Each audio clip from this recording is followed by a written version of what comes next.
大家好，欢迎来到中老年之音，希望大家都过得愉快。感谢您的订阅和忍耐，我们每天都陪伴您。年轻的时候想着如何英俊潇洒和奋斗事业，年老了就是想着如何养老了。说实在话，对于很多人来说，年过50不称夭寿。很多老人表示，退休以后根本不再怕死，活得长与活得短其实都没有分别了，因为生老病死是人之常情。看过很多英年早逝和不幸的家庭，很多老人表示，哪怕仅有60岁就死去，也没有什么可遗憾的。是的，每一个人随着时间的流逝，随着年月的递增和年龄的增长，生老病死都逐渐看透了。事实上，老年人到了老年，奋斗之心早就减退了，只想悠哉悠哉颐养天年。活得越长当然是越好的，颐养天年是每一个老人的理想。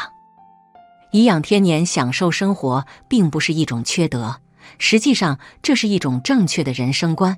人没有必要给自己一个道德的框架，到了老年还要给子女以及社会发光发热。天赋、努力和运气往往不能兼得，那些为人类做出贡献的事情，就让那些幸运儿和有兴趣的人去做吧。多数人只想自私一点，图个晚年安乐。到了晚年，老人分两种，一种是经济条件好的，一种是经济条件差的。孝顺是传统美德，但是现实往往非常骨感。如果父母没有钱，子女只会觉得父母是累赘，甚至希望父母早点死的都有。老人如果体弱多病瘫痪在床，或者没钱又无法自理，那对于子女来说无疑是灾难，因为没有人愿意服侍别人的，自己还有一堆烦心事，哪有空理会别人，哪怕那人是自己的家人。对于有钱的老人，无法自理的时候，子女乐于效劳，甚至老人可以请保姆，也可以去好一点的养老院，享受1对1贴心服务。然而对于没钱的老人来说，不能自理的时候，苦日子就会更加艰苦，每天度日如年，活了不如死了。那么老人无法自理之时，手中如果没钱，真的会痛不欲生吗？一个真实的故事，一位78岁的冯大爷说出了自己的真心话。他说，我73岁那年全身瘫痪了，我原本就存的没有钱，很害怕女儿女婿认为我是累赘而嫌弃我，每天提心吊胆看着女儿女婿的脸色行事，有时候有需要也忍着，经常忍气吞声。那个时候我以为我自己要完了，可是在我最难过的时候，我却意外找到了一个不怎么需要花钱，但是又能舒适的安享晚年的好方法。如今我瘫痪5年了，生活过得还可以，并不感到痛苦。那么冯大爷找到了什么好方法呢？让我们一起往下看。来自冯大爷的自述：我是一名退休老人，老伴也是，他刚好比我小5岁，几乎一起双职工退休的。我和老伴退休后，2人退休金也差不多3000元左右的样子。我们有房有车，也算小康生活了。我唯一的独生女儿已经嫁人了，虽然是2婚，但是跟了一个疼爱她的老公，我觉得人生也算美好。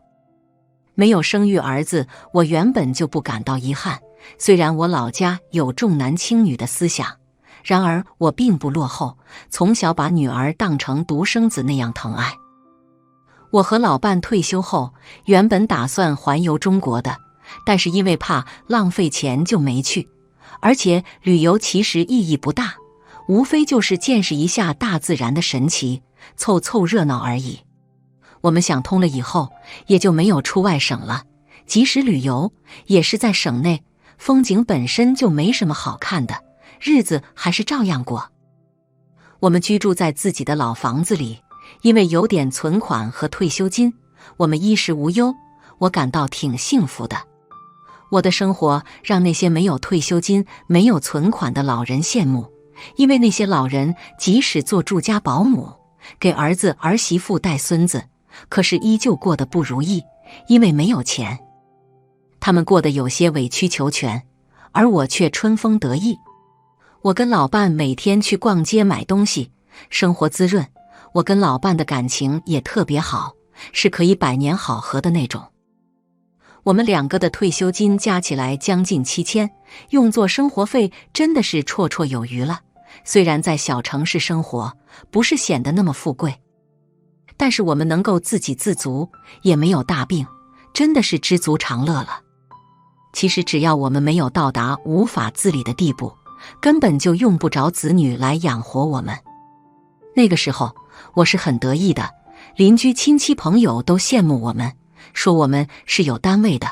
我常常跟他们说，我老了不怕病痛，不怕儿女不孝，因为我们有钱，即使无法自理了，也能请个保姆，或者住个好的养老院。有道是天命无常，我的这些话真的可能是惹怒了天意。过得太顺的人，往往不能居安思危。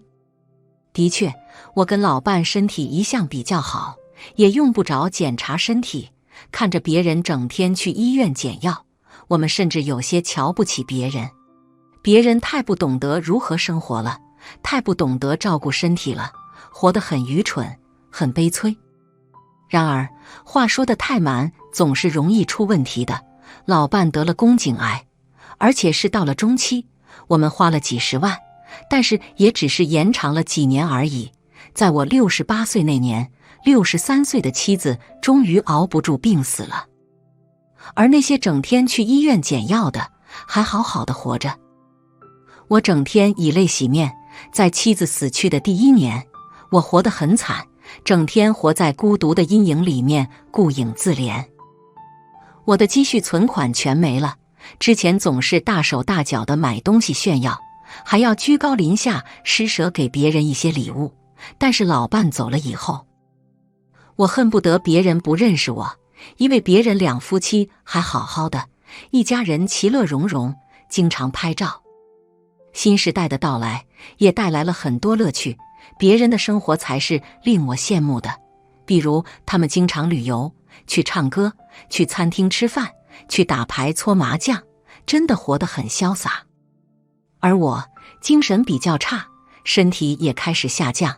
流行性感冒来临的时候，我发高烧，很难受，无人照顾，很孤独，一个人守着老家，一个人的生活真的很无趣，轮到我羡慕别人了。由于我只有一个女儿，所以大家让我跟女儿一起住，这样才能颐养天年。去了养老院也是很孤独的呀。的确，虽然我有钱去养老院，但是总觉得没什么意思。如果此刻不讨好女儿和女婿，以后就会无依无靠，而且假如我生大病，将是无法救治的。我其实去过女婿家1回，女婿真的很差，亲家母一直对我爱搭不理的，亲家公也是如此。虽然他们表面客气，可是就是因为客气，才是不把我当成自己人的表示，平时也不见他们主动跟我讲话的。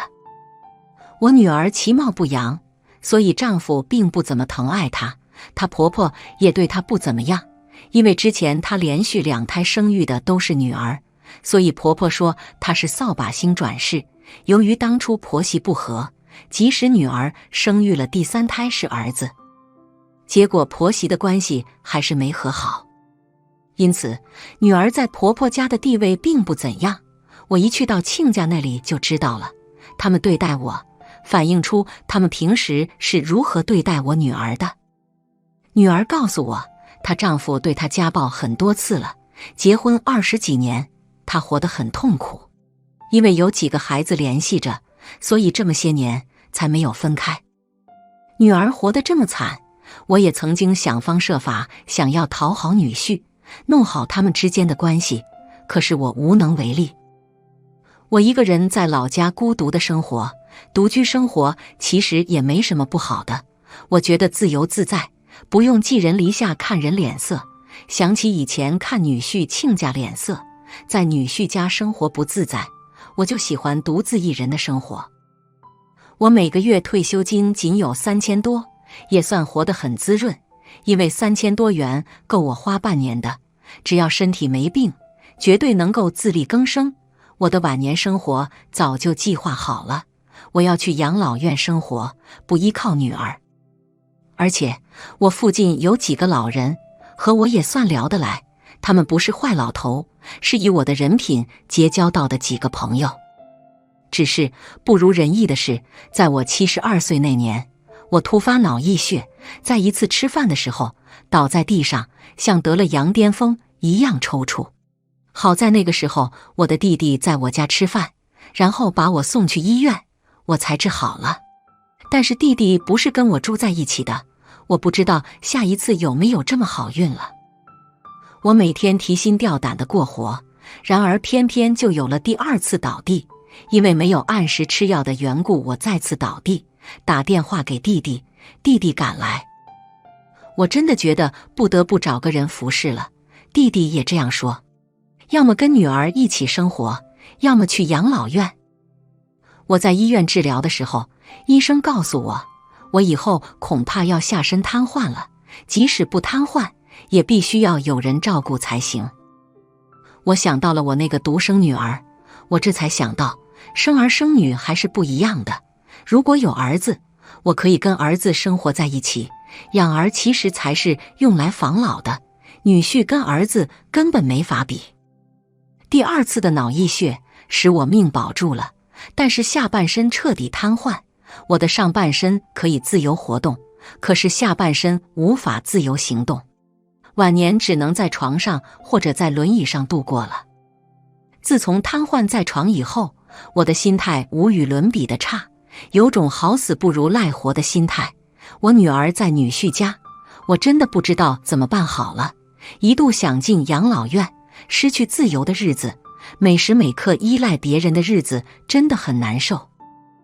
我觉得我挺不幸的，真的，以前有钱的时候还没这样觉得，自从家中因为妻子的病一贫如洗以后，我就活得生不如死了。我年轻的时候应该生个儿子，这样才能适合自己晚年养老。我最爱的唯一的女儿，我当成独生女养育的女儿，又嫁得不好，在女婿家受气，我真的很痛苦。女儿甚至告诉我，自从她超过40岁以后，老公就出轨了。我觉得我去女儿家可能不妥，可我却瘫痪在床，每个月退休金不多，去不了养老院，更加不可能请保姆了，日子变得做来越艰难，不知道怎么办才好。我叫女儿回来了一趟，问她过得到底如何，她说过得很差。我问女儿有没有熟悉的单身的男人，女儿说有。我问她那个男人道德如何，女儿说特别好，就是长得比较差。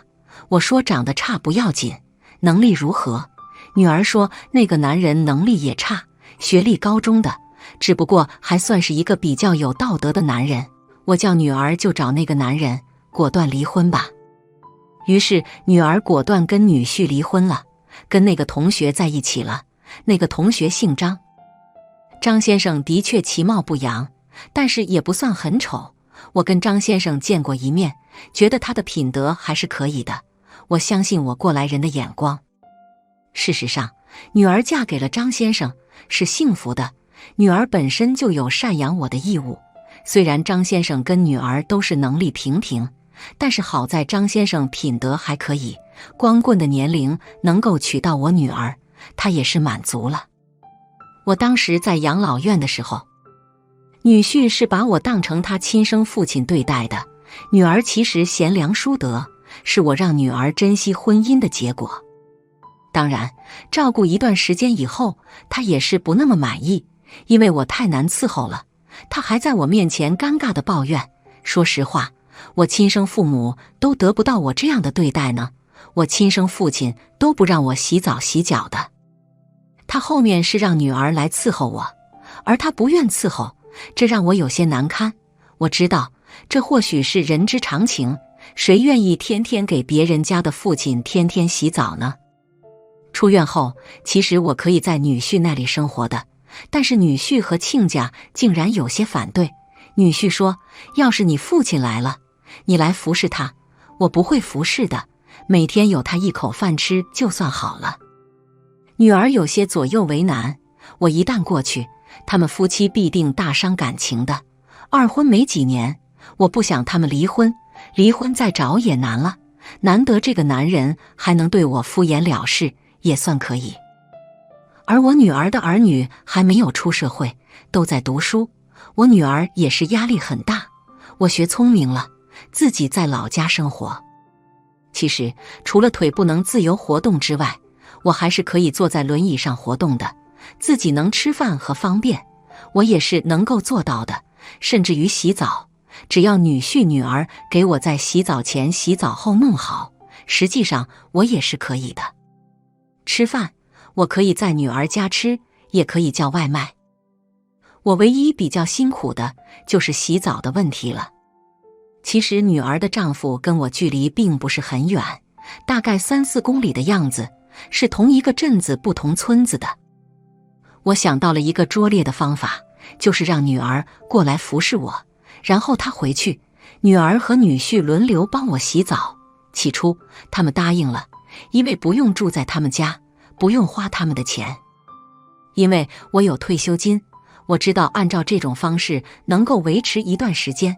结果女婿服侍了我不到半年，就不愿做了。那个时候我才知道，老实人也是有脾气的。他在我面前唠叨，说大老远开摩托车过来，天天如此，他累不累是其次，摩托车油贵，时间更贵，难道他没有事情要做了？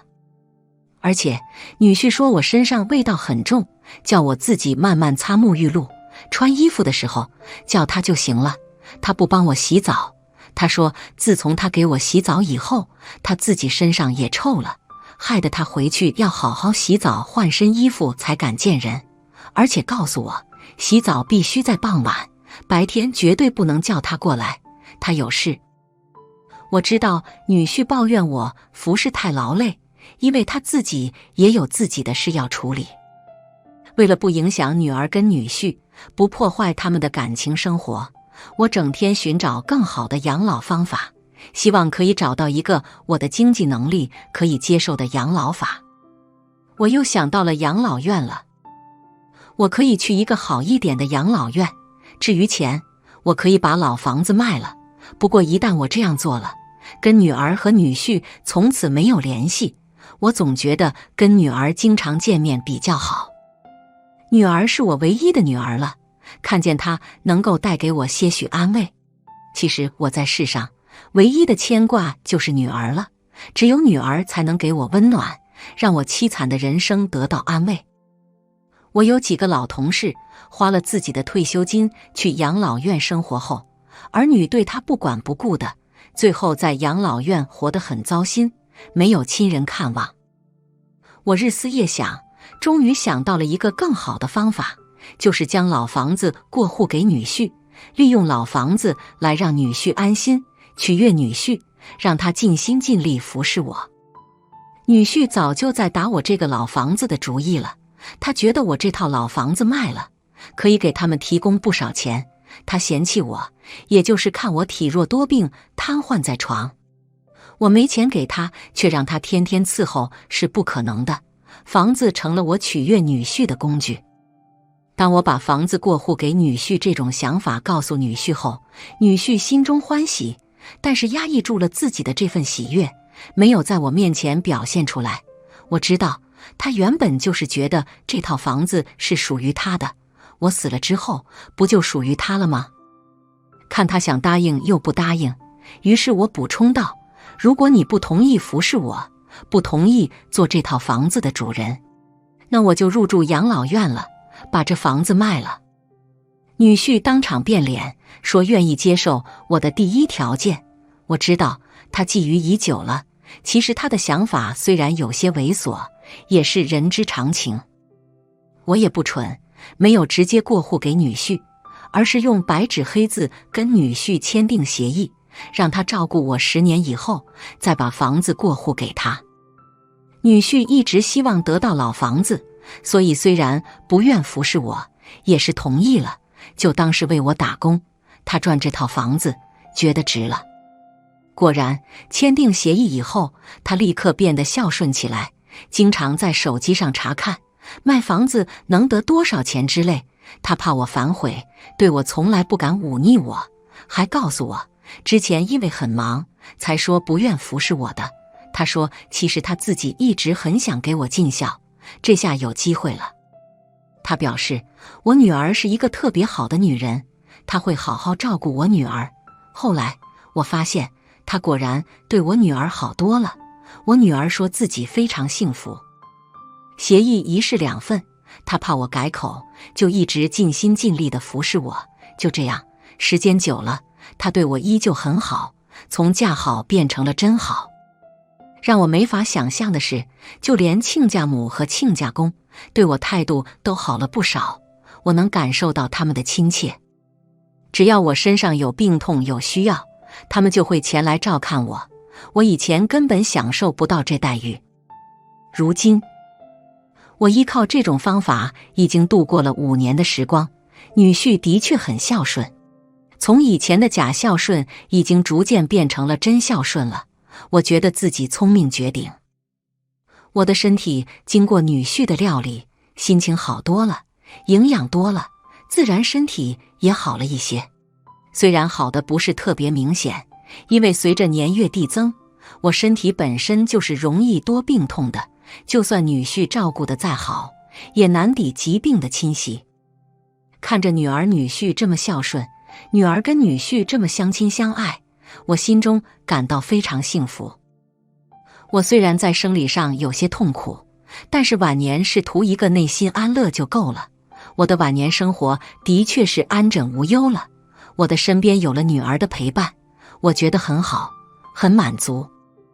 对于养老，我想说，只要你愿意想，其实总是能够想到办法的，养老并不难。我女婿以前就是不愿意孝顺我的，我用老房子让女婿孝顺我，让女儿女婿感情越来越好了。如今女婿是自愿孝顺我，把我当成他亲生父亲一样对待。不过我想说，这一方法也不一定总是奏效的，或许因人而异。年轻的时候还是应该好好赚钱的，这样才能幸福养老。你们说对不对？终不是那八面玲珑的女子，讨不得四海八荒的喜，只落得为一炉寂静的烟火，与独处相安，与万事言和。以文字，以音乐，以花香浅草，以温暖纯良，做一个温暖的人，不卑不亢，清澈善良。女人的一生，大多数都是为了别人付出，能够真正为自己活一回的实在太少。等到了晚年，想着享受养儿防老，也是需要拿自己的东西跟子女交换。有的女人终其一生，不过是为了孩子，付出了自己的所有，也未必能够得到真正的养儿防老。也有想得明白的女人，活明白，活通透后，安静地享受自己一个人的晚年。72岁的秦阿姨说，自己能够跟随着独生女儿居住养老，不是自己的福气有多大，而是自己想明白了，付出了自己的这些东西，才换得在女儿家安度晚年。倾诉人72岁的秦阿姨。我是秦阿姨，今年72岁了，退休多年，老伴走了，如今跟随独生女儿一起居住养老。女儿再有几年，只要不赶上延迟退休，也就可以50岁退休了。我和老伴结婚晚，要孩子也晚，等我们再想生2胎的时候，正好赶上计划生育，只能要一个孩子，所以女儿就成了我们的掌上明珠，富养了大半辈子。我退休早，趁着一切都不错的时候，在女儿家带了几年的孩子，等老伴退休后，我就跟老伴在家一起享受我们的老年生活。谁知幸福总是那般短暂，我与老伴在一起不过5年的时光，他就突发疾病走了，剩下我一个人独活。最初的那几年，我还觉得一个人的日子也不错，白天出去跟姐妹们一起锻炼，说说话，唠唠嗑，在一起玩乐，时间就过去了。晚上自己在家看看电视剧，喝喝茶，看看书，睡上一觉，天就亮了。历经3年的特殊时期，我也有过被困在家里无法排解孤独的时候，内心真的很恐惧，想着自己若是没了，也没人知道，后果不堪设想。终于盼到女儿过年的时候，带着女婿和大外孙子回来团聚了。女儿跟我商量着我的养老问题，我终于想明白了，付出了自己的养老本金，跟着女儿女婿欢喜着回家了。女儿跟我商量着，我离他们太远了，不如把家里的老房子都卖了，在女儿家附近买套小房子，或者直接跟随他们一起居住。反正现在外孙子在读大学，平时家里就他们2个人。我也知道身边有个姐姐也是卖了老房子，跟着儿子去了外地，不仅帮忙带娃，还贴补自己的退休工资。最后孙子长大了，儿子家也换了大房子，他也被儿子送回来租房子居住。这个姐姐总跟我们说，不要相信子女的甜言蜜语，他们哄着咱们老人，把一切都给了他们，最后却嫌弃咱们是多余的，恨不得让咱们直接去了养老院，他们就痛快了。女儿说的时候，我一直沉默着，我不知道该如何回答女儿说的这件事。思考了半天，问女儿家的外孙子毕业了回不回到他们身边。女儿说，这个不着急的，反正她婆家离他们也就几站地的距离，我去了以后也可以跟他们一起出去游玩，老人们在一起也许会更好些。就这样，我答应了女儿的要求，把卖房的事情全部交给了女儿去办理，还跟女儿说，至于卖多少钱，直接打到她的账户里就好，告诉我一下就行。在这个节日里，我又盘点了一下我手里的存款，我给自己留下了30万，剩下的也交给了女儿打理，还有我的金银首饰也都交给了女儿。女婿开着玩笑跟我女儿说，怎么感觉你这次过年回娘家跟打劫一样，不仅把咱妈请回来了，还把咱妈都给搜刮干净了。其实我也算是想明白了，我的退休工资卡我先自己拿着，每年在群里看着时间认证，房子和存款就交给女儿他们打理，我也落得个清闲。反正我家女儿和女婿都是独生子女，不存在一碗水端不平的事情。而且我也跟女儿和女婿提前说了，如果我得了重大疾病，我认命，不过度治疗，让我有体面有尊严的离开。再就是，如果女儿女婿实在忙不过来的话，我是自愿去养老院养老的，让女儿女婿不必为了我而影响工作、生活以及对亲家的孝顺。前几天老家的老姐妹给我视频闲聊，还羡慕我有福气，女儿女婿亲自来接我回家养老，真是个命好的老太太。我就跟她说，别羡慕我，我也是用房子和存款跟女儿女婿这里存放了颗定心丸，才有如今的晚年幸福。至于能够走多远，就看我们之间的相处以及女儿女婿的孝心了。老姐妹说，那也是很好的，身边有多少父母即使付出了这些，最终也不一定能够得到子女的孝顺，一样给送去养老院，甚至一年到头都不会去看望一次。其实父母与子女之间也是一场渐行渐远的轮回，彼此真心善待才是好的结局。丹竭心力终为子，可怜天下父母心。天下父母的心都是一样的，最终都是为了子女付出自己，而不只是期盼着子女对自己的孝顺。72岁的秦阿姨对自己的独生女儿付出一片真心，女儿女婿对她也是真心孝顺。父母与子女只有彼此相互真心，才能够彼此相互理解体谅。若是多子女的家庭，往往做不到这样，父母不到最后是不会把自己的房子和存款交给某个子女的，这也许就是独生子女的好处吧。没有多子女间的推诿，只有父母与子女间的真心。有些老人认为晚年最好的生活状态就是手里有钱，有退休金，身体健康，那么就是最好的晚年生活状态。只有这样，才不用麻烦儿女，想去养老院或者请保姆都可以。这样的生活让没有退休金的老人特别的羡慕，也希望自己能过上这样的幸福生活，不需要为钱而担忧。可是小编先说，像这样的生活真的会过得幸福吗？一位80岁的罗大爷哭诉道：我身边的朋友都羡慕我过得幸福，只因为我每个月有6800的退休金。可是他们不知道的是，我更加的羡慕他们的生活，只是我有苦难言，我只想早点走，太痛苦了。这到底是为什么呢？接下来让我们一起来看看罗大爷的故事吧。我今年80岁了，自从我退休之后，我每个月的退休金有6800一个月。虽然说我有这6800，晚年的生活算得上是不用担心的呢，确实也是如此。我有了这笔退休金之后，我晚年的生活可以说的像是风生水起。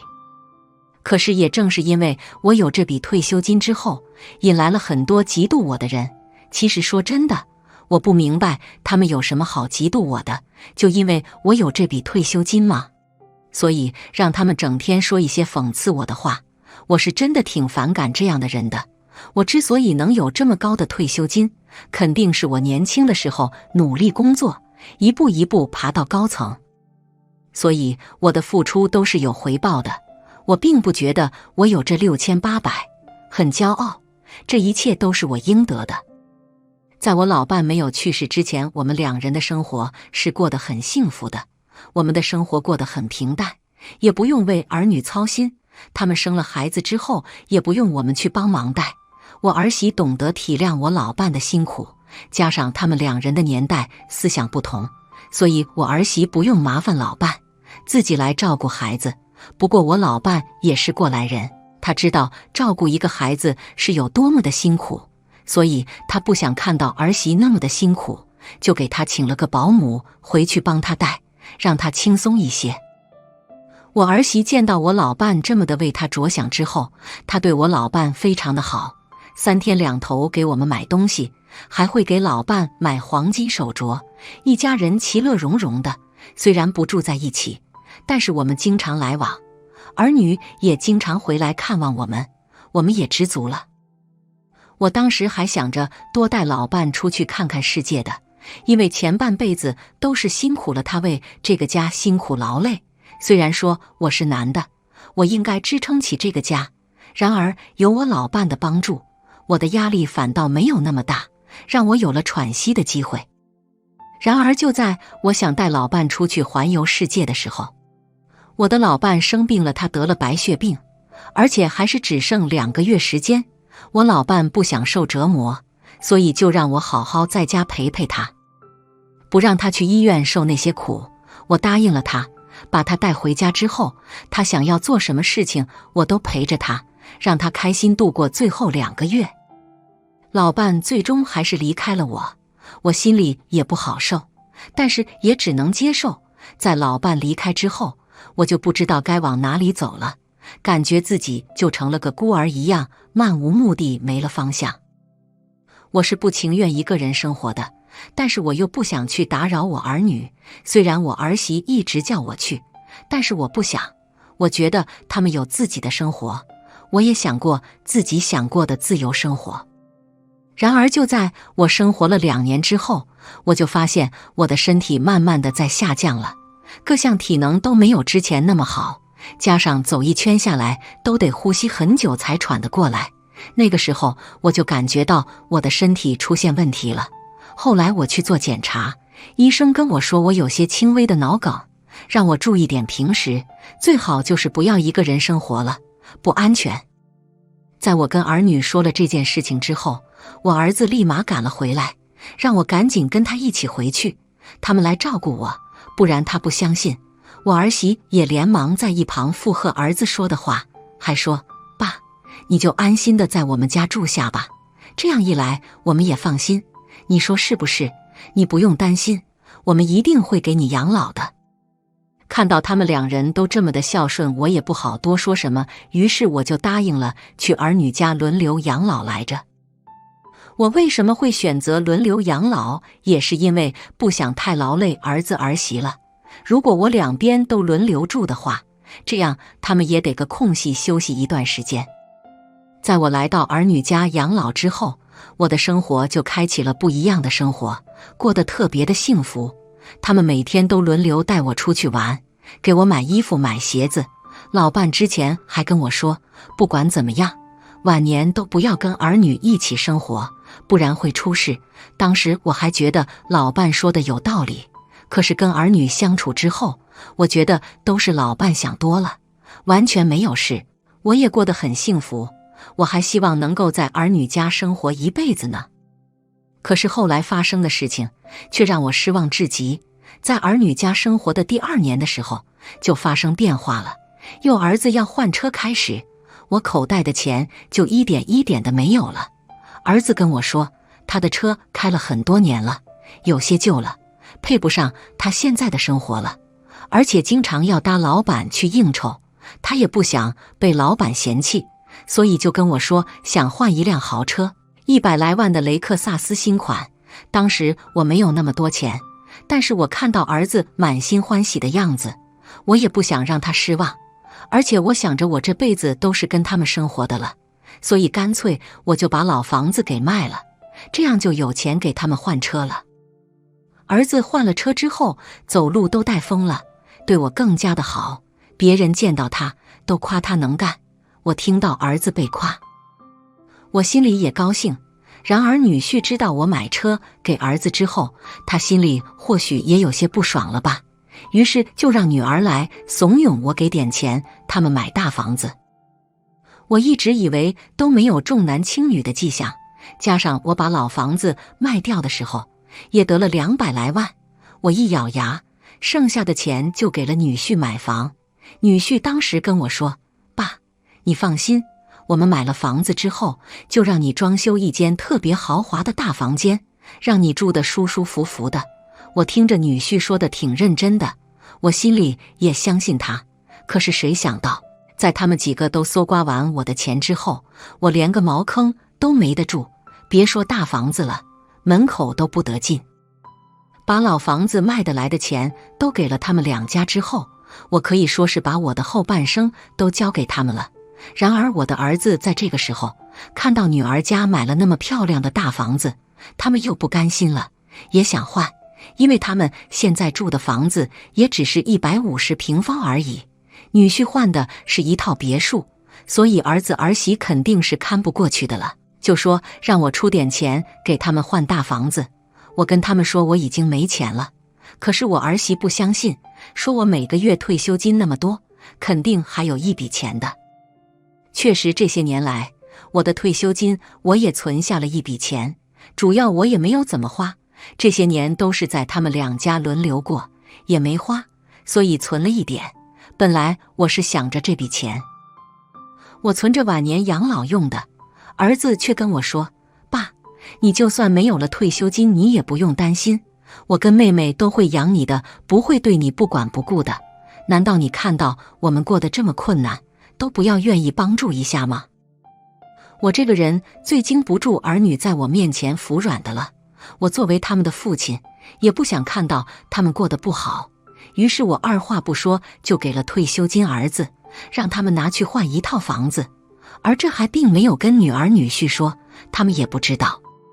然而在他们2孩子都换上大房子，住上大别墅之后，我以为我的晚年生活有依靠的了，可是谁想到，在去年我瘫痪之后，他们2人你推我，我推你的时候，真的让我很心酸。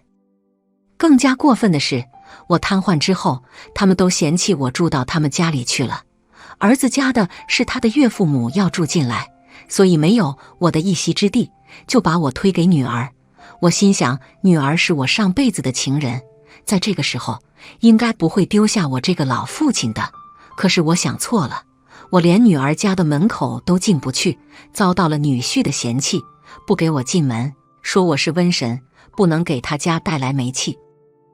我没有想到他们都上白眼狼，当初要钱的时候说得如此的好，会养我一辈子，可是现在我真正需要他们养的时候，却像赶瘟疫一样，把我拒于门外，甚至直接把我丢到养老院门口就跑了，也不帮我办住院费用。那一刻我是真的想哭，我没有想到我竟然会沦流到今天这个地步。我即使再不想去养老院，又有什么办法呢？他们又不给我养老，也不管我的死活，就让我一个人在养老院自生自灭。我过得再痛苦，他们也不知道，1年也不来看一次我。我现在是真的后悔我曾经为他们做过的一切，给了他们好的生活之后，却对我置之不理。所以说，我有退休金又有什么用？到头来还不是什么都没有，还被儿女丢个垃圾一样，丢进了垃圾桶。我现在最大的希望就是赶紧走，尽早的走。我不想每天都过得生不如死的日子，比死还煎熬。所以说，老人不要存在侥幸心理，有些时候儿女的好并不代表着永久的好，他们一时对儿女的好也是有目的的。像这样的案例，现实生活中比比皆是，不懂得感恩父母的儿女也是多得不能再多。只有你想不到的事情，没有他们做不到的。所以说，老人到了晚年之后，千万不要把希望放在儿女身上，自己的养老钱和房子千万不能交给儿女保管，不然真的一毛都不剩给你，到时候你就后悔来不及了。随着社会经济越来越好，人们的生活质量也不断提升，以前人老了都只能依靠儿女养老，而现在的老人到了退休年纪，大多都很有钱，不是有一笔不菲的退休金，就是早早存着一笔养老钱。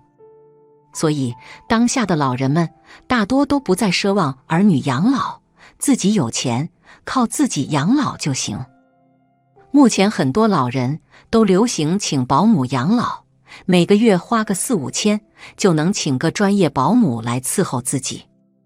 其实请保姆养老是一种很不错的养老方式，但是随着保姆从业者越来越多，这就会变得人多复杂，保姆职业素质不一，想请个合适的保姆就变得很难了。那么老人请不到好的保姆后，还能怎样养老呢？一位七旬老人罗大爷经历了失败的保姆养老后，他就想到了一个好办法，直接把请保姆的钱拿给儿女，让他们来轮流伺候，这样既有了儿女陪伴，还肥水不流外人田。罗大爷说，自从3年前把保姆钱分给子女后，晚年生活反而过得更幸福了。那么这到底是怎样一回事呢？下面就来听听罗大爷的晚年故事。大家好，我是罗大爷，今年78岁，老伴73岁。我们俩都是退休老人，2个人退休金加起来都过万元。退休后，我们也没有怎么依靠儿女养老，其实说起来是依靠不了，因为我们的3个儿女过得都不如我们2夫妻好。我们生育了2个女儿和1个儿子，2个大女儿纷纷没读到什么书，早早就嫁人，还嫁得很一般的家庭，吃喝没问题，却不是很富裕，而且还是大家族。儿子呢，虽然是上了大学，但性格却很内向，娶妻后就变成妻管严，什么都得儿媳掌权。所以这些种种原因，最终导致我们两老完全依靠不了他们，平时还得拿点余钱贴补他们。不过我们夫妻俩也没去奢望老了他们会怎么赡养我们，毕竟我们俩都有钱，完全可以自己养老，而他们各自过好自己的生活，就是对我们最大的孝顺了。刚退休时，我们的身体倒还健康，可以自理，每天2口子的退休生活也过得很自在。上午一起去买菜，然后去公园溜达散步，练练太极，打打球。中午睡个觉，下午打打牌，跳跳舞，晚上就一起看电视，唠唠嗑，或者约朋友在那吃吃喝喝。每天都过得丰富多彩，不愁没钱花，也不愁日子难过。这样的潇洒生活，却仅仅享受了7-8年。我68岁那年开始，身体就走下坡路了，什么三高、关节炎、风湿骨痛等等，都齐刷刷的现身。发病那会儿，还健康的老伴倒是能照顾下我。可没2年，老伴也不行了。年轻时摔伤的腰部就急，到了晚年就成了顽疾，没办法根除，时不时他也犯病，我们就成了2个苦命老人，十分不好受。我们那会儿想过去儿子家养老，但想到儿子家那么小，又住着4口人，我们过去就拥挤了，再加上什么都的儿媳掌权，我们过去肯定不好过。于是我们就决定请个保姆回来养老，反正我们每个月的退休金足够支撑，实在不行我们也还有几十万的存款。一开始我们去家政公司请了一位白天保姆，早上8点到晚上6点，负责我们1日3餐，打理家务，偶尔陪我们去医院、去办事等等。1个月3500元，对我们来说倒是轻松无压力。刚开始请了保姆，也觉得有人伺候很享受，啥都不用干，张嘴就可以使唤人。但是时间久了，却发现白天保姆的工作时间太短，根本满足不了我们。万一晚上我们俩有急事，身体又不好，身边没人，这就麻烦了。后来我们就想请个住家保姆，一天24小时陪在身边那种。一去家政公司，才发现住家保姆的费用很贵，1个月要4800元，足足比白天保姆多了1300元，而且也需要我们退休金的1/3。但为了我们自己生活的自在，还是咬咬牙请了个住家保姆回来。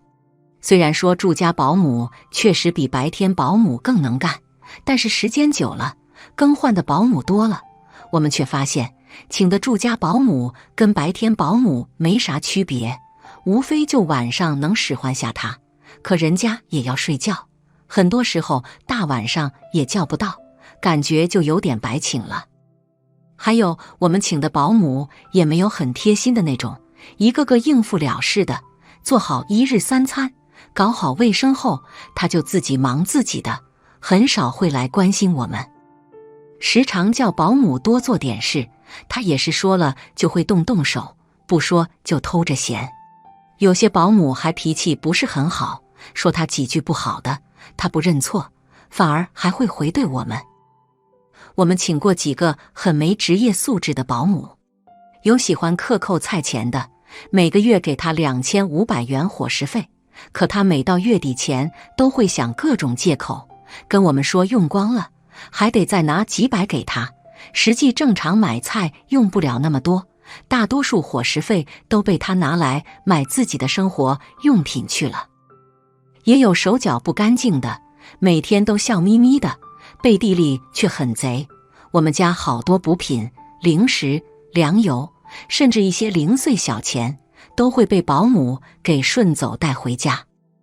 最严重的一次，我老伴还抓到保姆把我家里的一个备用的电水壶打包成他的行李准备带走，被老伴制止后才瞎说拿错了。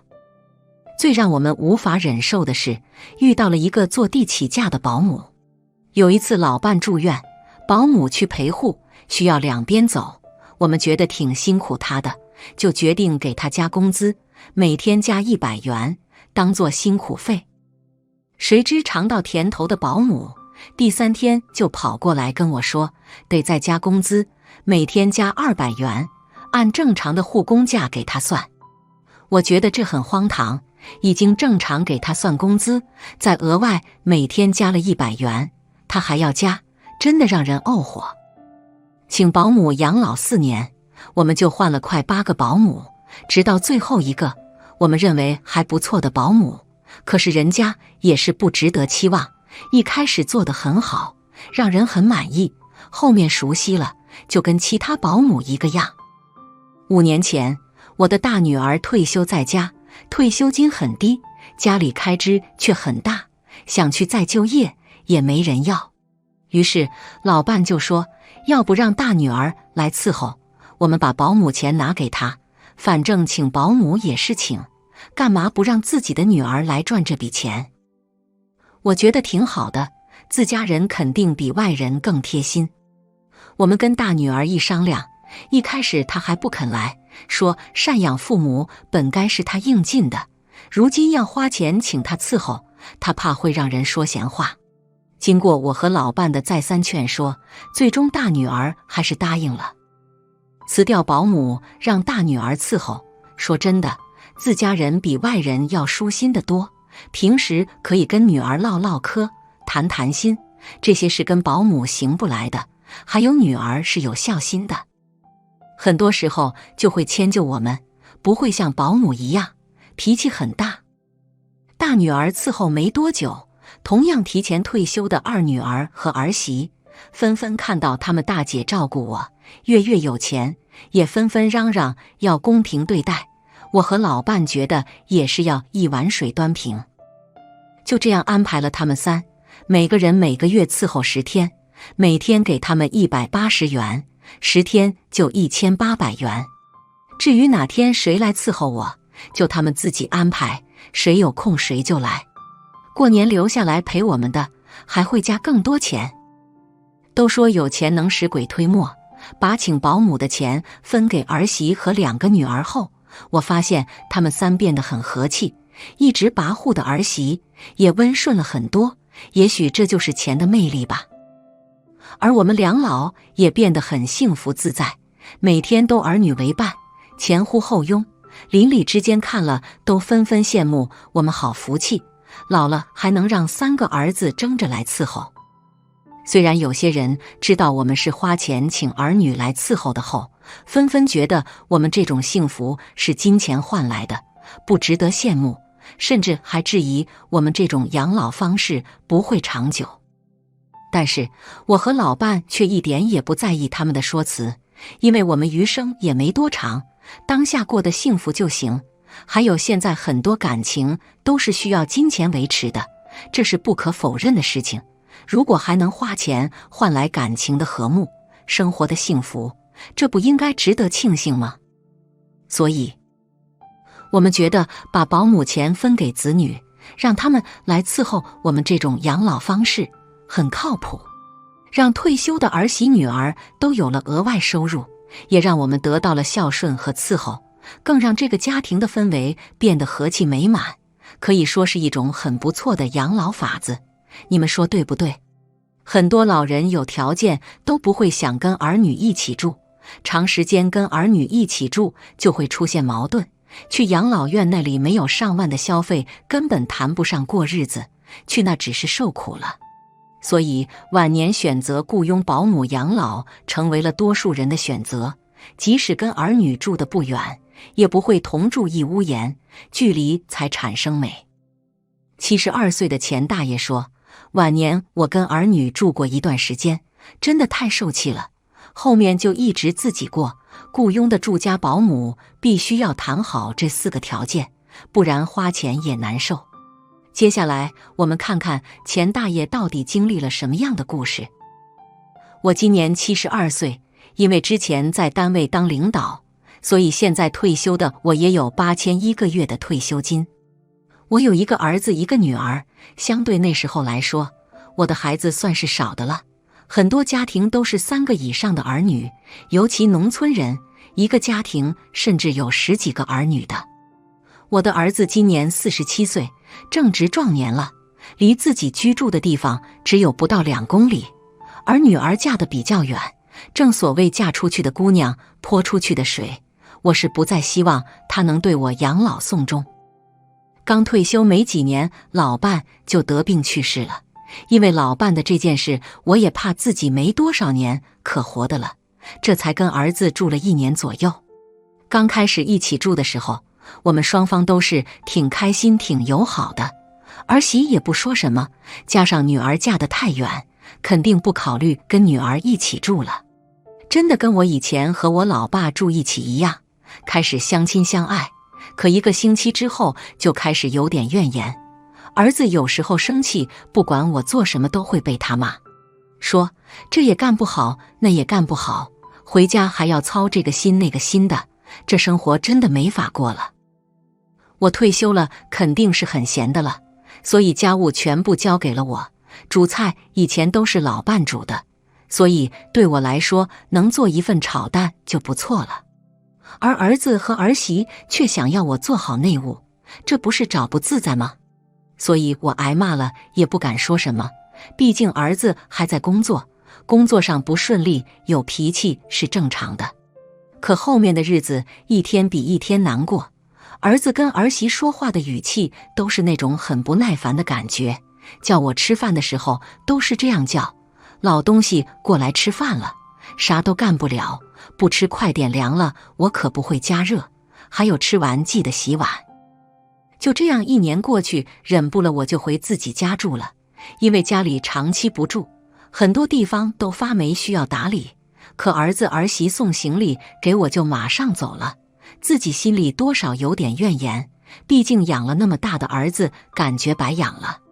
虽然没有啃老，没有用到自己的养老钱，可任谁被自己儿子这样对待，谁心里都会有点低落难过。后面我就一个人过着自己自由自在的生活，过了1年，觉得自己竟然8000一个月工资，为什么不对自己好一点？留那么多钱干什么？就开始物色保姆，毕竟有一个保姆照顾自己的日常生活，自己也能过得舒心一点。可保姆良莠不齐，就比如我第一个找的住家保姆，她每天就煮菜洗衣服，剩余时间就是在刷手机，叫她买菜还说这不是她的义务，要加钱才干。每个月工资也有4500给她，可想叫她干点啥都不行，自己想吃饺子叫她弄，她却说我不会，我只会做饭和煮点菜，其他也不是我做保姆的业务。刚干完20天我就辞退了她，她却要求我发够1个月，不然就不走。就这样花了4500领回来了一个老祖宗，啥都不干。我觉得勤奋应该是保姆的基本素养了，可却不知道真的会有人不管自己的饭碗的人。或许是我找保姆没有要求吧。后面我找保姆就必须要有吃苦耐劳的精神。第2个保姆是勤奋了，可50岁的她听说我有8000一个月工资，整体就对我动手动脚的。经老朋友谈到这保姆才了解，他们说这个保姆别看她现在才50岁，可她搭讪的雇主不止1次2次了。很多雇主都是受不了她的行为，才知道她做保姆是为了找一个老伴，即使带很多岁，这保姆也不挑，只要有钱就行。我是受不了的，我也不想晚年找一个老伴过日子，找那种只为了我的钱的保姆更加不可能。很快我也辞退了他。我也去跟老朋友抱怨，说自己老是找不到好的保姆。老朋友就支了个招，你不一定要自己去找保姆，你可以提条件到保姆公司，让他们自己介绍不就行了。我觉得在理，就提出来这4个条件。第1条，一定要勤奋，饺子包子做菜这些必须会多种。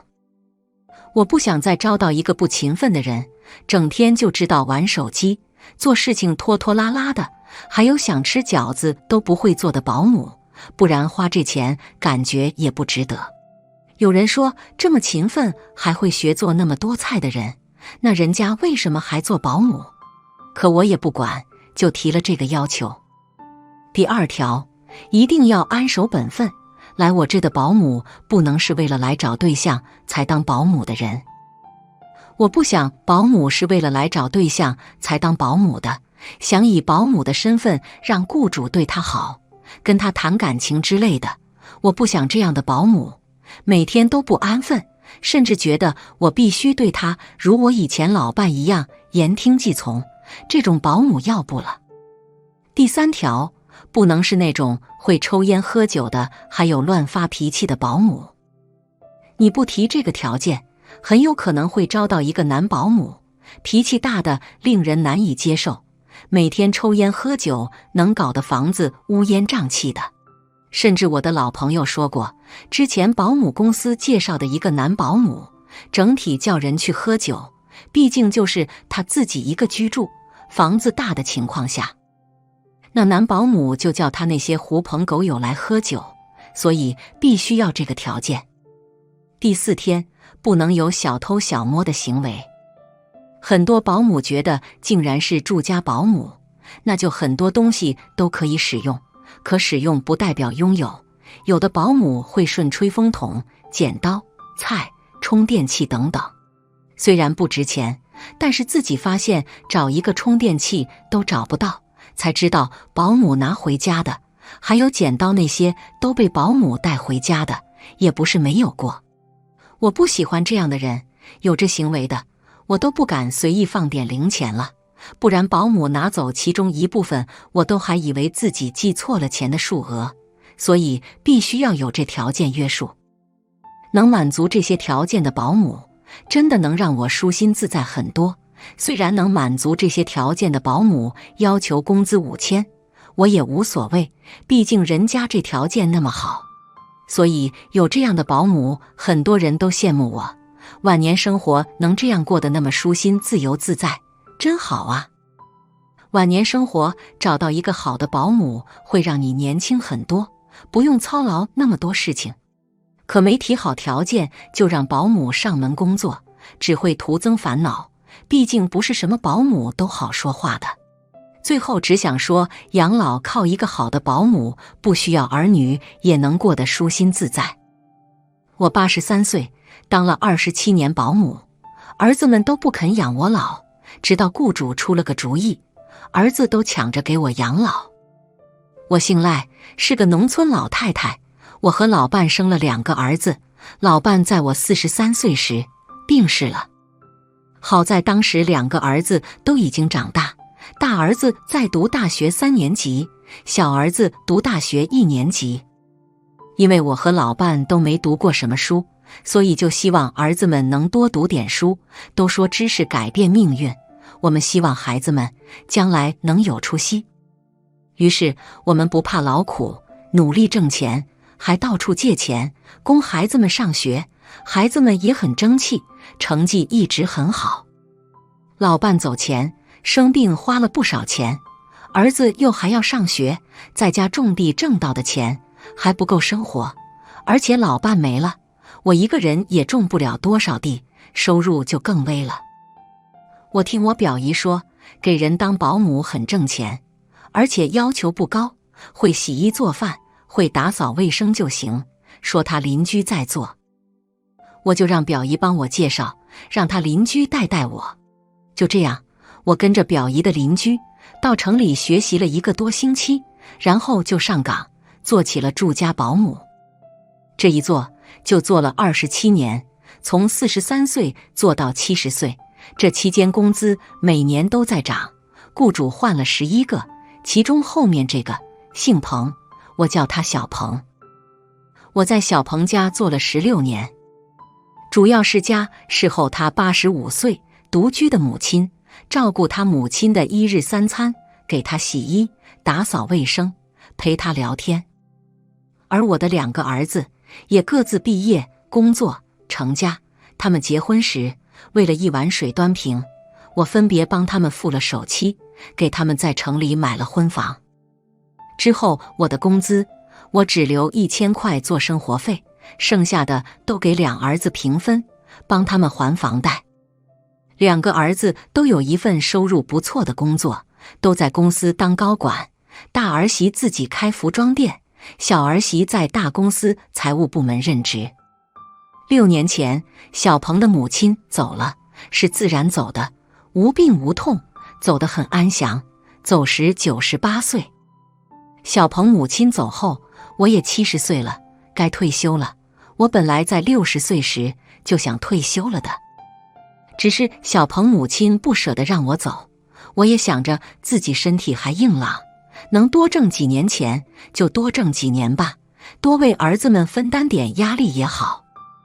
处理完小鹏母亲的后事后，我以为自己能回去和儿子、孙子们一起住，过上含饴弄孙的日子里。于是我在家庭群里和2个儿子儿媳商量我以后养老的问题。我的意思是他们2家，我轮流着住，一家住1个月或3个月。然而让我万万没有想到的是，他们都不愿意给我养老，他们让我自己回老家养老，说老家环境好，适合养老。我一听，心瞬间寒到了脚底板。我这一生为2个儿子付出了全部，没想到他们会这样对我，真是养了2个白眼狼啊！我不禁泪如雨下。这时小鹏走过来，看到我流着泪失魂落魄的样子，就关心地询问我怎么了。经小鹏这么关心的慰问，我一肚子的委屈就再也忍不住了。我带着哭腔对他说，我2个儿子都不想给我养老，他们都不管我，我该怎么办呢？我钱都花在他们身上了，他们却这样对我。小鹏听我诉说完后，拉着我的手说，赖姨，您别伤心，我给您出个主意，能让您的2个儿子抢着给您养老。我摇着头说，我让他们轮流着来养我老，他们都不愿意，怎么可能还抢着给我养老呢？小鹏说，赖姨，只要您照我说的做，我保证他们会抢着给您养老。我说，好，只要他们愿意给我养老，你让我做啥都行。小鹏转身进了卧室，随后出来递给我一本存折。我不知道小鹏这是什么意思。小鹏跟我解释道，这存折是我跟我表姐以前一起做生意时用的，我表姐刚好和您同名同姓。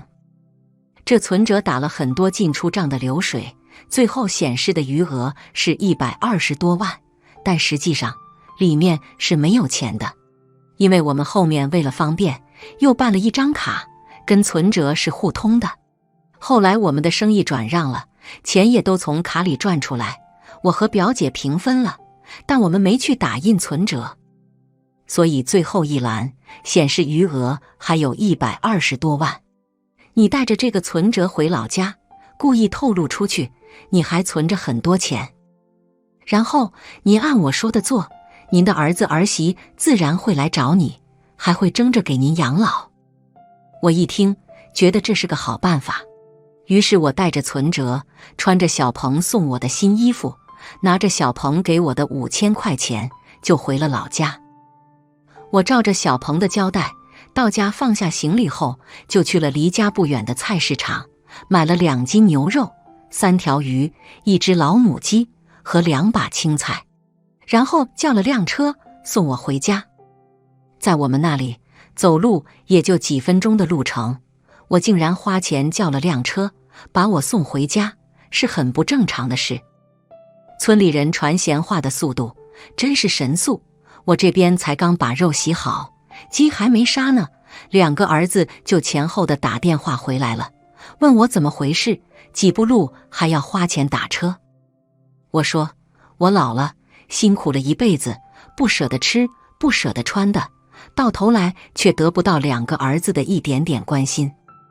这不，我都这把年纪了，我得趁着自己还能吃能穿，把自己的积蓄都给他花光了，好好享受一下。反正我上天时也带不走。1个多小时后，我肉还没炖好呢，2个儿媳就出现在我面前，还没等我说话，他们就异口同声地问我，妈，今天是什么好日子啊？你这又穿新衣，又买了这么多鱼、肉、菜，听说几步路还要打车。我边炒菜边说，没什么好日子，等会你们就留下来跟我一起吃饭吧，我打算以后啊，天天都这么开开心的过，吃好穿好睡好。反正我还有那么多存款，以后也带不走，在走之前好好享受享受，过个幸福快乐的晚年。2个儿媳听到这里，大儿媳赶紧来抢我手中的锅铲，让我到饭桌上坐好等着，菜让不她来炒，小儿媳则连忙去准备碗筷。我就走到门口的井边，打算洗衣服。小儿媳这时走过来，抢过我手中的衣服，说她来帮我洗。我心想，小鹏这主意还真不错，要是在平时，他们根本不会理睬我这个老太太，现在竟然抢着来帮我。好戏还在后头呢。小儿媳要将我的衣服往水里抛时，我装作很紧张的样子，大声喊道：“等一等，我衣服口袋里还有钱。”小儿媳往我那衣服口袋里一掏，不仅掏出了多张100元大钞，还掏出一本存折，惊讶的眼睛瞪得老大。我伸手过去要拿我的钱和存折，小儿媳把钱给我后，迅速翻开的我存折瞄了几眼，才递给我，然后陪着笑脸说：“妈，您这存折里还有这么多钱呢，你怎么不把它收好了，要放口袋里呀？万一弄丢了可咋整啊？”我装作很紧张的样子，一边把存折往贴身口袋里塞，一边说：“我这不是想着去银行取钱吗？”大儿媳听到我们的对话，跑了过来，问我存了多少钱，我没吱声。小儿媳低声说道：“存了100多万呢。”大儿媳一听，一脸惊讶，然后小声地问小儿媳：“你是不是看错了呀？是10几万还是100多万？”小儿媳说：“应该没看错，要不我们一会找个机会再确认一下。”他们在那低声嘀咕着，被我听得一清二楚。我虽然年纪大了，但听力还很好。吃饭的时候，他们两个你一言我一语地试探我，想知道我到底存了多少钱，我就跟他们打太极，绕圈圈，不告诉他们。隔天，2个儿媳又来了，而且还把我2儿子也带来了。我故作生气地问2个儿子：“我这过得好好的呢，你们不去上班，跑回来这里干嘛呀？”小儿子性格直率，也不跟我客气，直接说：“妈，听我老婆说你存了100多万，我以为你每个月的工资都给我和哥分了呢，没想到你竟然偷偷存了100多万，是真的吗？”我苦笑着看了看他们几个，然后叹了一口气说道：“哎，我是每个月拿了一部分钱给你们分了，但我知道你们年轻人花钱没节制，就自己也存了一部分。我这100来万啊，本来也是想在我上天之后留给你们的，可你们都不收留我，我也得吃饭过活呀。我这么多年省吃俭用，是为了啥呀？不就是想大家都能过得好一点，我的晚年生活能轻松点吗？既然你们都不理我，那我就想啊，干脆自己生活，每天吃好穿好，抓紧把这钱花了，能花多少是多少吧。”我说完就转身到房间拿出了存折，翻到余额那一页给他们看。看完后大家都愣怔在那。过了好一会，大儿子突然说：“妈，你都70多了，别一个人在老家过了。这样吧，我让你大儿媳给你收拾收拾，马上就搬我那去住，你想住多久就住多久，我们给你养老。”小儿子一听，赶紧接话说：“哥，还是让妈去我家住吧，咱妈一直最疼我，理应先到我那住。”我看着他们2家人在那你争我抢的，谁也不让谁，我才真的相信这有钱真是能使鬼推磨呀。我呵呵一笑，跟他们说道：“你们别争了，你们真心想养我的老，我去谁家住不重要，我存下这100来万，本来就是要留给你们的。我说3个要求，你们要是同意，我就轮流在你们2家住，还是按原来说的，一家住1个月还是3个月，由你们决定。一是我存折里这笔钱，在我还活着时，你们谁也不许动，要等我走了，上天之后才能动。2是我之后的生活花费都由你们出，我住在谁家就由谁家出，你们要互相监督，谁要是想早分钱，那谁就1分钱都没有。3是我走之前会立遗嘱，谁对我更好，谁就能多分些钱，我不会让多做事的人吃亏，如果你们对我一样好，那就平分。听我说完，他们都乐坏了。他们说妈都这把年纪了，花费不了多少钱，但是这100多万每个月的利息就够妈每个月的生活费了。于是两家人开始对我非常的孝敬，成了街坊邻里嘴里的孝顺之家。我在每个儿子家住1个月，开开心心的过了13年。现在我83岁了，这把老骨头也熬不了多久，我会这么样做也是迫不得已，谁会忍心骗自己的孩子呢？当然我也还是有些存款的，只是没有那么多罢了。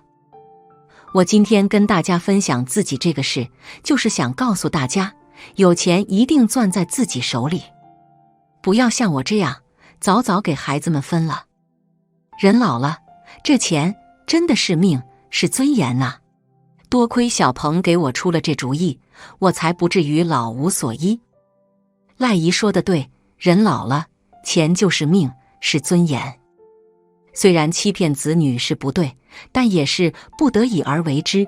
如果子女孝顺，谁会这样去骗自己的子女呢？对于不懂感恩、没有孝心的人，就该用些手段来治治他们。对于老年人养老的问题，有人说一定要把房子和钱握在自己手里，提防儿女们惦记，导致晚年养老没有着落。其实除了这一点之外，如果选择再婚或搭伙的话，也要小心，不要让再婚或搭伙对象惦记你的财产。老年人因为害怕孤单，所以一旦有人对他表示好感，稍微给一些温暖或关心，他们就会迷失理智，在对方的花言巧语之下，奉献出自己的财产，使自己受到巨大的损失。所以不管到什么时候，不管对方对你如何关照，只要他提到关于你房子或钱的问题，一定要冷静多留神。今天故事里的周阿姨就差点被再婚对象老李骗了。老李对她特别好，但是在再婚之前，老李提出让周阿姨把他的房子过户给他儿子。儿媳给周阿姨出了一个主意，周阿姨试探了一下，老李的真实嘴脸一下就暴露了。周阿姨说，多亏我儿媳帮忙，要不然我就上她的当了。这到底是怎么回事呢？一起来看今天的故事吧。我姓周，今年已经65岁了。60岁那年，老伴去世了，给我留下了130平的大房子，还有100多万的存款，我自己还有4000的退休金，而且儿子儿媳对我很好，孙子也很可爱。按理说我这样的条件养老应该很知足很幸福了，可我却感到并不快乐。也许是人拥有的越多越贪婪吧。我觉得自己虽然物质上不缺乏，可是内心太孤单了。特别是当我小孙子上了小学之后，除了学习之外，还有很多的爱好班，每天比大人还要忙碌，也没有时间陪着我。儿子和儿媳更别说了，他们有生意要忙，根本是关照不到我，所以我总是有怨言。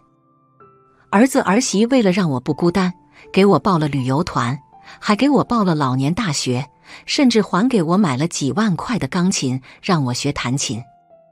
但所有这些我都不满足，我认为只有人的陪伴才能让生活丰富起来。就在这个时候，老李走进了我的生活。老李是我们小区的物业人员，负责维护小区的花草。我那天正好没什么事，在小区里发呆，然后就看见他在那里侍弄花草。我看了一会儿，他还送了我一些花，让我回去插在瓶子里。就这样，我们认识了。当他得知我在这小区有130平的房子之后，特别羡慕。他说：“你真是有福气啊！这小区是高档小区，你这一套房子最少也要200多万吧？”我说：“有什么好幸福的？光有房子有什么用？又没有人陪着我，每天孤孤单单的，哪有幸福可言？”老李问：“你没有老伴吗？”我说：“老伴已经去世5年了。”老李听到这里的时候，眼睛一亮，特别有兴趣地问我：“那你为什么不再找个老伴呢？”我说：“我没想过这个问题，而且我也没有合适的人。”老李笑了，说会有机会的。从这之后，我就算跟老李认识了，每次在小区里碰见他都要聊聊天，他也常常送我一些花什么的。慢慢的，我也开始喜欢养花了，买了好多在自家阳台上养。可是我养的并不好，老李知道后还主动上我家帮忙，告诉我那些花的习性，该注意什么。我之前的老伴工作太忙了，没有那么多时间陪我，我也很有怨言，所以我觉得老李这样的人才是更懂生活的人。我心想，他老伴肯定会很幸福吧。可是后来聊天时我才得知，老李早已经没有老伴了，跟我一样也是一个人。只不过他是跟儿子一起生活的，他儿子还没有结婚。我问老李，你只比我小5岁，儿子为什么还不结婚？老李说，不是不想结婚，现在的姑娘太现实了，没有房不肯结啊。我那个小房子才50平，2代人住不方便，再说也没有姑娘愿意。有一天，老李请我看电影，看了电影后又请我吃小吃，我俩聊得很开心。吃完小吃我要付钱，他说，哪有让女士付钱的道理，你这不是打我的脸吗？我说，我有退休金，家里条件比你好，还是我付钱吧。老李说，这跟条件没关系，这是一个男人应该做的。我对他也更有好感了，后来我们俩就自然而然地谈起了对象。他对我非常照顾，还经常到我家给我做饭吃，不得不说，他的手艺也是一流的。我的生活变得很开心，不再抱怨了。儿子问我，到底遇到了什么开心的事？我说，我新认识了一个对象，正打算跟他搭伙过日子呢。我以为我儿子会为我高兴，谁知他马上就反对说，这么大的事，你为什么一直没有跟我透露？我说，你们都那么忙，哪有时间理我？再说，我们之前只是朋友，没有想过搭伙，现在我们觉得处得挺好的，不如搭伙一起过。儿子问了老李的条件，我说了后，儿子又说，肯定不行，他还有一个儿子没结婚，他又比你小好几岁，为什么主动接近你？我看搞不好就是为了你的房子和钱。我说，你把人想得太龌龊了，我跟老李认识好几个月了，一起吃饭时他从来不让我花钱，怎么会惦记我的房子和存款呢？我儿子说，那正是他的高明之处，就是让你觉得他人品好，慢慢的才让你上钩。我很生气，你就是不愿意让我过得开心是吗？你没时间陪我。现在有人愿意陪我，你还说这种话，你还是不是我儿子？我儿媳一看我生气了，赶紧劝我们，而且还说让我继续观察，如果老李真的提出关于我房子的事，让我给他打电话，他帮我出主意。我跟儿媳之间的关系特别好，我有什么心里话不愿跟儿子说，反而爱跟儿媳说，可能是儿媳比儿子更有耐心听我讲话吧。我说，老李根本不可能惦记我的房子，因为他从来都没有提过。可就在我们俩打算搭伙的时候，我让老李搬到我家住。老李对我说，我是这样想的，首先我是男人，如果我搬到你家住，被亲朋好友知道会笑话我的，而且我家房子虽然小，但我会把它布置得很温馨，一定会让你喜欢的。我说，我的房子130平，空着不住不是浪费吗？你儿子正好要结婚没有房，你就把你的房子让给他结婚不就行了？老李为难地说，有件事我正想跟你商量呢，不知道你答不答应？我想我们搭伙后，把你的房子借给我儿子结婚用。我说，你说什么？你儿子想在我的房子里结婚？那怎么能行呢？老李说，你别着急，只是暂时借住，我儿子也在努力攒钱，等他攒够首付的钱就会搬出去的。老李还规划着以后我们俩的生活，他不再工作了，专心陪我到处玩。我动心了，心想反正他儿子只是借住，我也没什么损失，于是我就同意了。可我儿媳知道后却很着急地问我，我不是跟你说只要他提房子你就对我讲吗？为什么直接答应他了？我说他儿子是借住，并不是要，这没什么关系。儿媳说，我担心这只是他的第一步，如果他下一步想要你的房子，你又该怎么办？我说那是不可能的。可想不到打脸那么快，只不过隔了2天，老李又对我讲，我儿媳要求太高了，他说光有房子住也不行，一定要房子是他们小2口的名字才肯结婚。我说你什么意思？想让把我房子改成你儿子儿媳的名？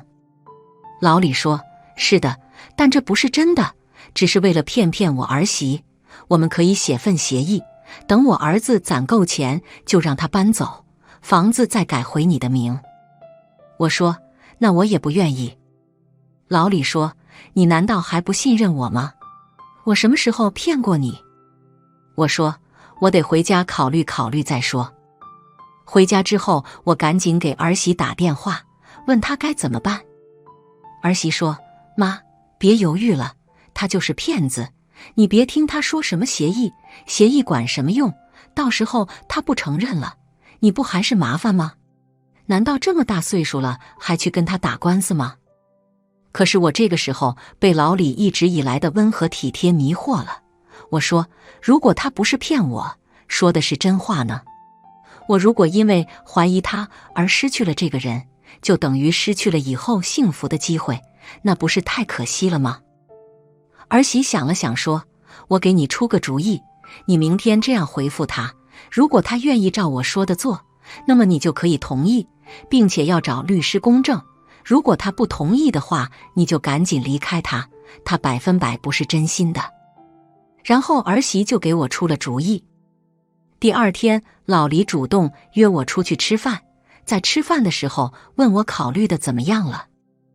我说，你说的事情我同意了，但在过户之前，我们要找个律师来写一份公证，我只是把房子暂时改成你儿子儿媳的名，而且只给你儿子5年时间，5年后你儿子儿媳不管攒够钱没有，都要把我的房子还给我。老李想了想，没问题。我又继续说道，这只是条件之一，条件之2是，你要把你的房子还有你全部的存款都改成我的名字当作抵押，还有你的退休金也要全部交给我。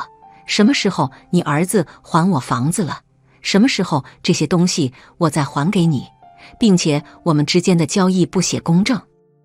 老李一听就急了，你的意思是我的房子和存款以及工资是真的给你了，而你的房子并不是真的给我儿子了，你这不是在占我的便宜吗？我说，怎么能叫占你的便宜呢？5年后我把房子收回来，把你的房子和存款以及退休金也会还给你的。可老李还是不满意，说来说去你还是不信任我，如果信任我的话，干嘛还要拿我的房子、存款、工资当作抵押呢？我说，我们俩在本质上非亲非故，只不过是认识了几个月而已，你居然就想让我把房子过户给你儿子，你让我怎么信任你？老李说，我对你是真心的，你不应该怀疑。我说，如果你是真心的，那么我所说的要求你也会很痛快地答应。